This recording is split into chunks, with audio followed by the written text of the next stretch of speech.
Hello friends, स्वागत है आपका फिर से हमारे चैनल ब्रिलियंस 53 में। तो हमने इसके प्रीवियस लेक्चर नंबर 11 में द्वितीय सेमेस्टर के प्रथम प्रश्न पत्र वर्तमान भारतीय समाज एवं प्रारंभिक शिक्षा में अतिलघुत्तरी प्रश्नों के इस सीरीज में 100 प्रश्न तक पढ़ा था। आज के इस वीडियो लेक्चर में आगे से प्रश्न कंटिन्यू करेंगे। तो हमारे चैनल पर जो भी पहली बार वीडियो देख रहे हैं चैनल को सब्सक्राइब कर दीजिए। वीडियो पसंद है तो लाइक कर दीजिए। अपने क्लासमेट प्रशिक्षुओं के साथ इस क्लास को शेयर करना ना भूलिए। ठीक है, चलिए स्टार्ट करते हैं। प्रश्न नंबर 101, फ्राबेल ने अपना विद्यालय किस वर्ष प्रारंभ किया जिसका नाम बालोद्यान या किंडरगार्टन था? Kindergarten KG. तो फ्राबेल ने अपना विद्यालय सन 1839 में प्रारंभ किया था। ये आपके द्वितीय सेमेस्टर में अतिलघुत्तरी प्रश्नों का ये टाइप है। इसी तरीके से पूछा जाता है जिस प्रकार फर्स्ट सेमेस्टर में था, उसी तरीके से सेम इसी तरह यहाँ पे बाल विकास की जगह पे ये आपका प्रथम प्रश्न पत्र वर्तमान भारतीय एवं प्रारंभिक शिक्षा है। तो मॉन्टेसरी ने अपने शिक्षण सिद्धांतों को कितने भागों में बांटा है? तो मॉन्टेसरी ने अपने शिक्षण सिद्धांतों को 3 भागों में बांटा है। पहला कर्मेंद्रियों की शिक्षा, दूसरा ज्ञानेंद्रियों की शिक्षा, तीसरा भाषा तथा गणित की शिक्षा।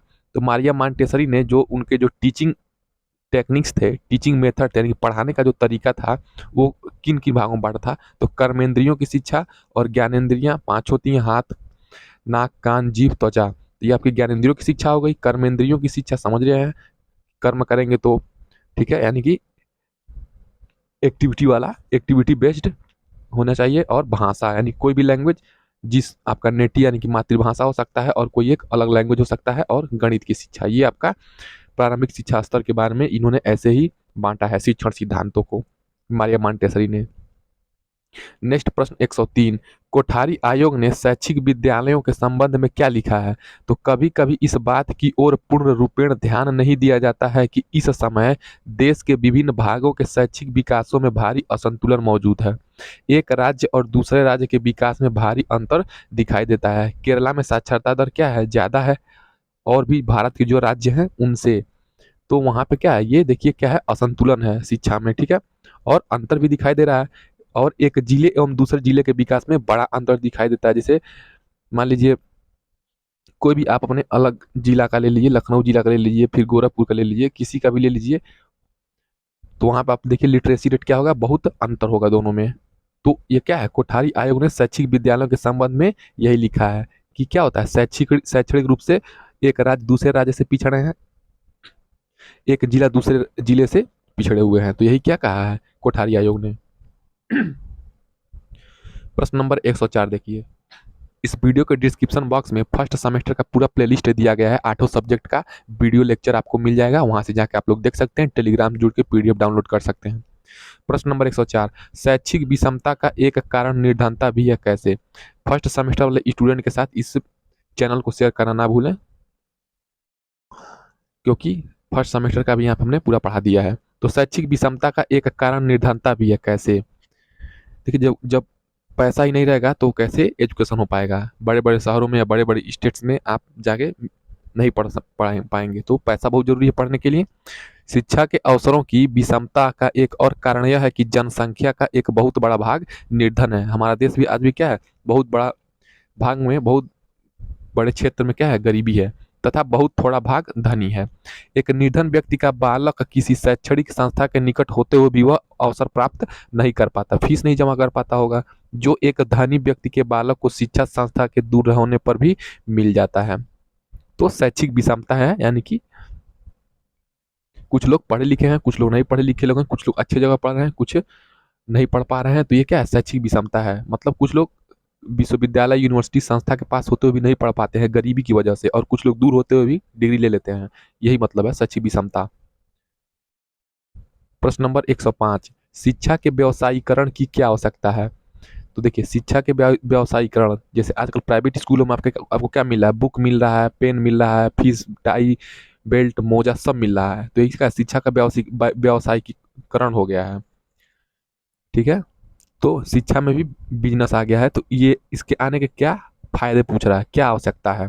तो जनता एवं देश की खुशहाली तभी पूर्ण हो सकेगी जबकि हमारी शिक्षा प्रणाली इस प्रकार की हो कि वह कुशल हो तथा व्यवहारिक नागरिकों का निर्माण कर सके, यानी कि स्किल्ड, यानी कि हमारे जो भी स्टूडेंट पढ़ कर निकले उनके अंदर स्किल डेवलपमेंट हो और व्यवहारिक नागरिक और अच्छे व्यवहार वाले नागरिक का निर्माण करें, पढ़े लिखे बेकार नागरिकों का नहीं।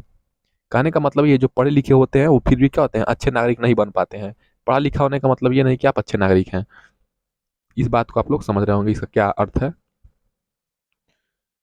प्रश्न नंबर 106, बचपन छीनता बाल श्रम पर टिप्पणी कीजिए। देखिए, बालक 6 से जन्म से 12 या 6 से 12 वर्ष जो आपका है, देखिए 6 से 12 वर्ष जो बाल्यावस्था है, अगर इस एज में बालक मजदूरी करने लगता है तो उसका बचपना छीन जाता है। तो यही क्या, उसी पर टिप्पणी करना है, उसी को बाल श्रम कहते हैं। तो सरकार एवं संविधान ने ऐसी व्यवस्था की है कि बच्चे निःशुल्क शिक्षा प्राप्त कर सकें। ठीक है, निःशुल्क शिक्षा 6 से 14 वर्ष के बच्चों को संविधान के किस अनुच्छेद में प्रावधान, आप लोग कमेंट करके बताएंगे।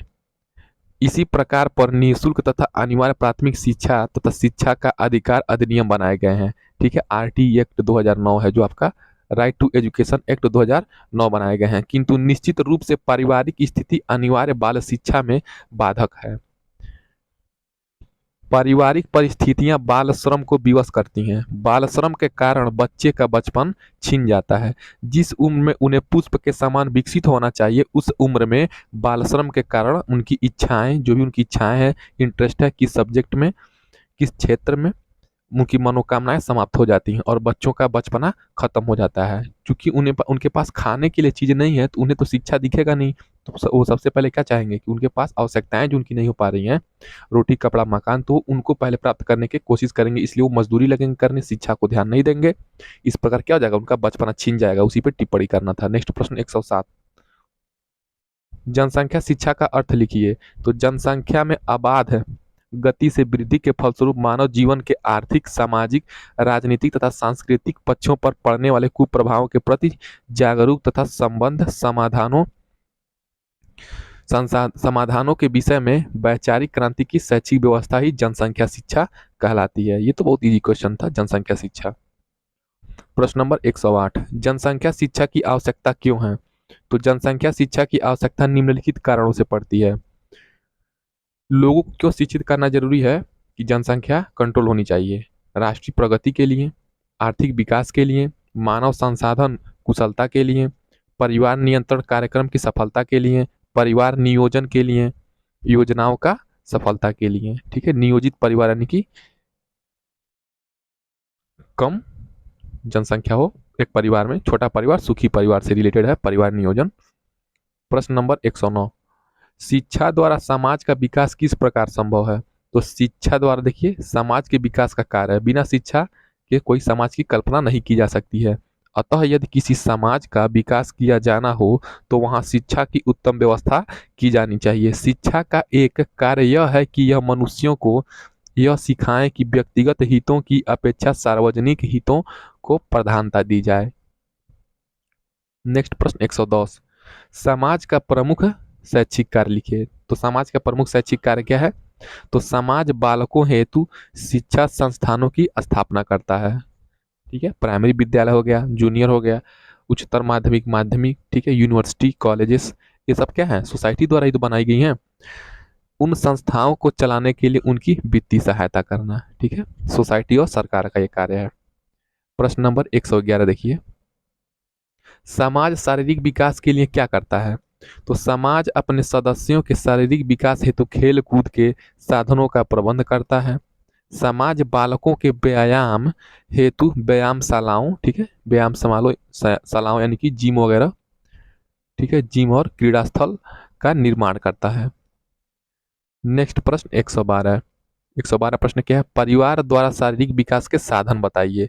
तो घर पर ही व्यक्ति के शारीरिक विकास की नींव पड़ती है। इसके लिए निम्नलिखित बातों का ध्यान रखना चाहिए। हवादार घर होना चाहिए, भोजन अच्छा मिलना चाहिए, वस्त्र होना चाहिए, व्यायाम भी करना है और आराम, व्यक्तिगत स्वच्छता है। ये सब क्या है, परिवार द्वारा शारीरिक विकास के साधन होते हैं। प्रश्न नंबर 113, परिवार द्वारा बालक के शैक्षिक विकास की व्यवस्था किस प्रकार करनी चाहिए। तो परिवार को बच्चे के शारीरिक विकास के साथ साथ उनके बौद्धिक विकास का भी ध्यान रखना चाहिए। बौद्धिक विकास से संबंधित खिलौने होनी चाहिए, पहेली बॉक्स, चित्र, पहेलियाँ, शिक्षाप्रद कहानियों की पुस्तकों आदि की व्यवस्था करना चाहिए, तभी बालक का क्या होगा, शैक्षिक विकास होगा। नेक्स्ट प्रश्न देखिए, प्रश्न नंबर 114। 114 क्या है? घर को बालोपयोगी कैसे बनाया जाना चाहिए? इस संबंध में गीजू भाई वदेका का कथन देखिए, क्या कहे हैं कि घर को बच्चों के लिए उपयोगी कैसे बनाया जाए। तो हमारे घरों में ऐसी खूंटियां कहाँ हैं जिन तक बालक के हाथ पहुंच सकें। हमारे घरों में टंगी बढ़िया तस्वीर बहुत ऊंचाई पर टंगी होती है, उनकी ओर हमारा अपना ध्यान ही बहुत कम जाता है। ऐसी स्थिति में उनका बालकों के लिए क्या उपयोग रह जाता है। नेक्स्ट प्रश्न 115 देखिए, व्यक्ति और समाज का संबंध बताइए। व्यक्ति और समाज का घनिष्ठ संबंध है। यद्यपि यह सत्य है कि व्यक्ति समाज को प्रभावित करता है, किंतु वह स्वयं भी समाज से प्रभावित होता है। जन्म लेते ही वह समाज के प्रभाव में आने लगता है। नेक्स्ट प्रश्न 116, डिस्क्रिप्शन बॉक्स में टेलीग्राम का लिंक है, वहां से जुड़ सकते हैं। प्रश्न नंबर 116, किसका कथन है शिक्षा वह है जो जीवन की संपूर्ण सत्ता से समन्वय स्थापित करने की शक्ति देती है? तो रविन्द्रनाथ टैगोर का।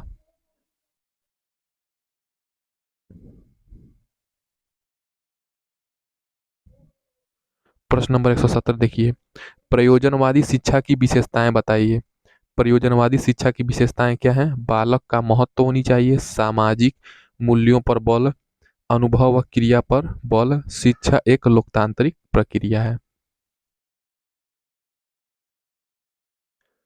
वो तो विशेषता था और इसका उद्देश्य।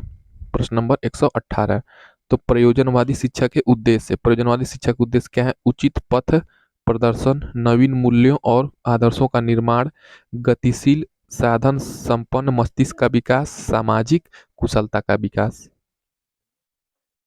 नेक्स्ट प्रश्न, प्रश्न नंबर 119, जॉन ड्यूवी ने शिक्षा का आधार क्या बताया है? तो जॉन ड्यूवी के शिक्षा के दो आधार हैं। पहला एक मनोवैज्ञानिक आधार पे बच्चों के हर एक अलग अलग अवस्था, हर एक उम्र में उनकी मनोवैज्ञानिक आवश्यकता होती है, उसके हिसाब से शिक्षा देना। कि 6 से 12 वर्ष के बच्चे को, 12 से 18 वर्ष को बच्चे को, ठीक है, प्राइमरी अपर प्राइमरी बच्चे को कैसे शिक्षा दिया जाए, उनके मनोवैज्ञानिक स्तर को समझ के। सामाजिक आधार भी होते हैं, तो मनोवैज्ञानिक आधार और सामाजिक आधार। नेक्स्ट प्रश्न 120 देखिए, योजना विधि के जनक कौन है? इस विधि के सोपानों को बताइए। तो योजना विधि के जनक किलपैट्रिक हैं। तो योजना विधि के जनक कौन है? तो किलपैट्रिक है। यह जॉन ड्यूवी के शिष्य थे। तो ड्यूवी के शिष्य कौन थे? किलपैट्रिक थे। योजना विधि के प्रमुख सोपान इस प्रकार हैं। तो योजना विधि के सोपान क्या है? क्रिया की समस्यात्मक परिस्थिति उत्पन्न करना। तो कोई भी मान लीजिए प्लानिंग आपने बनाया है, उसका समाधान निकालना है, तो क्या करना है? पहले उसकी समस्या पे विचार करिए, ठीक है, उसके बाद उस समस्या को देखिए, उसके बाद समन्वित समाधान, उसके बाद परीक्षण एवं प्रयोग। तो 4 स्टेज बताए हैं योजना विधि के प्रमुख सोपान किलपैट्रिक साहब ने। कि एक बार और रिपीट कर देते हैं, क्रिया की समस्यात्मक परिस्थिति उत्पन्न करना, समस्या, समन्वित समाधान, परीक्षण एवं प्रयोग। नेक्स्ट प्रश्न 121, मनोविज्ञान और निर्देशन विभाग कहाँ है? मनोविज्ञान और निर्देशन विभाग इलाहाबाद में है। प्रश्न नंबर 122, राज्य परियोजना कार्यालय कहाँ है? राज्य परियोजना कार्यालय लखनऊ में है। मनोविज्ञान और निर्देशन विभाग इलाहाबाद में है और राज्य परियोजना कार्यालय आपका लखनऊ में है। प्रश्न नंबर 123, एनसीईआरटी का पूरा नाम? तो राज्य शैक्षिक अनुसंधान और प्रशिक्षण परिषद। तो एनसीईआरटी, एनसीईआरटी तो क्या हो जाएगा? National council for education research and training, राज्य शैक्षिक अनुसंधान और प्रशिक्षण परिषद। नेक्स्ट प्रश्न देखिए 125, राज्य शैक्षिक अनुसंधान और प्रशिक्षण परिषद गठन किस वर्ष हुआ था? एनसीईआरटी का गठन कब हुआ था? एनसीईआरटी का देखिए, राज्य शैक्षिक अनुसंधान और प्रशिक्षण परिषद का गठन 1981 में हुआ था। ये इंपॉर्टेंट प्रश्न है, 1981 में। 126 प्रश्न। एनसीईआरटी कहाँ है? तो एनसीईआरटी नई दिल्ली में है और ये 1981 में स्थापना हुआ था इसका। 127। बीआरसी का पूरा नाम क्या है? तो बीआरसी, तो बी से क्या हो जाएगा? Block resource centre. ठीक है, बी से ब्लॉक, आर से रिसोर्स यानी कि संसाधन, सी से सेंटर, तो क्या हो जाएगा? ब्लॉक संसाधन केंद्र। नेक्स्ट प्रश्न 128। घर की परिवार के मूल्यों के विकास में भूमिका बताइए। तो घर को जीवन की शाश्वत पाठशाला कहा जाता है। घर क्या है? जीवन की शाश्वत पाठशाला कहा जाता है, यानी कि शाश्वत मतलब जो कभी मिटे ना, ऐसा है, तो शाश्वत पाठशाला है। बालक अपने पारिवारिक मूल्यों की अनुकृति है। ठीक है, हमने इस प्रकार प्रश्नों को इतने आज की इस वीडियो में ही तक रहने देते हैं। नेक्स्ट जो भी है प्रश्न हम लोग नेक्स्ट वीडियो से पढ़ेंगे। तब तक हमारे चैनल को लाइक शेयर सब्सक्राइब कर दीजिए, और इस वीडियो को पसंद आए तो सेकंड सेमेस्टर वाले प्रशिक्षुओं के साथ इस क्लास को शेयर करना ना भूलें। मिलते हैं नेक्स्ट वीडियो में। जय हिंद।